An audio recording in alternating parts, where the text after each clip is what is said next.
في البداية كده ما تنسوش تصلوا على سيدنا محمد ونبدأ الفيديو بالصلاة على سيدنا محمد. في البداية كده عايز اقول لكم ان اخواتنا السوريين نجحوا جدا جدا في كل مكان يروحوا فيه ان هم يكونوا شغالين في شغلانة المطاعم، ودي بالاخص شغلانتهم في كل مكان. وطبعا راحوا دول كتير في الفترة الأخيرة، طبعا ربنا يصلح الحال ويخلي لهم بلادهم احسن بلد في الدنيا. بس في الفترة الأخيرة كل مكان بيروحوا فيه بيكونوا بيثبتوا انهم اكتر ناس كفاءة في شغل المطاعم. وكمان كل الدول اللي راحوها ان كانت دول عربية او دول اجنبية فكانوا على قدر المستطاع ان هم بيعرفوا يشتغلوا في المطاعم، وهم بيحبوا الشغل ده جدا عشان هم بصراحة كده بيحبوا الاكلات جدا وبيحبوا يصنفوا في الاكل كتير. فطبعا لو انت بتفكر تفتح مشروع حاليا في الوقت الحالي، فعايز اقولك ان المشروع ده مش هيكلفك بكتير جدا 10,000 جنيه. طبعا انت بتحتاج القلاية اللي بتقلي عليها البطاطس، والجريل ده اللي انت بتعمل عليه التشيكن فيليه، او كنت بتعمل عليه برجر لحم او برجر دجاج، او هتعمل عليه شاورما، فطبعا هيساعدك جدا. طبعا الحاجات اللي انت بتحط فيها السلطات وكده فدي كلها حاجات بالقلمونتان، وحاجات سهله جدا مش هتكلفك كتير. برضو المطعم ده بيكون ارباحه مربحه جدا، وفي الوقت الحالي الناس ما بتبطلش اكل، طول الوقت الناس بتاكل.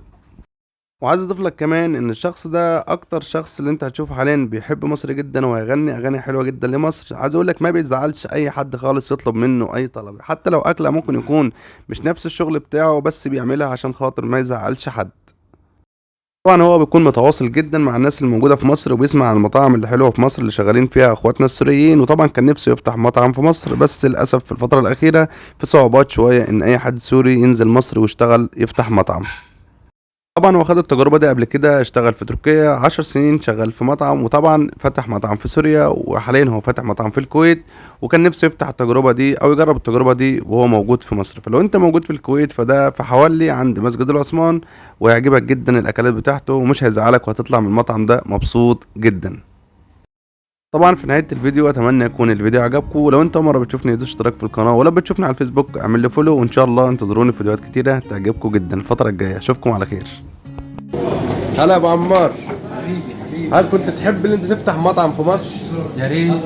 والله. يا ريت يا عم. وعلى النيل، على النيل على النيل. بتسمع الناس اخواتنا السوريين في مصر؟ اه. بتتكلم معاهم عن الاجواء في مصر وعن المطاعم وكده؟ مصر في الدم، في الشريان، في الوريد. مصر يا سلام على تحب مصر مصر؟ وأهل مصر. يا سلام يا سلام يا سلام. واحنا يا طبعا سلام واحنا طبعا على بنحبكم. الدنيا على وجهها. اه يا ام الدنيا.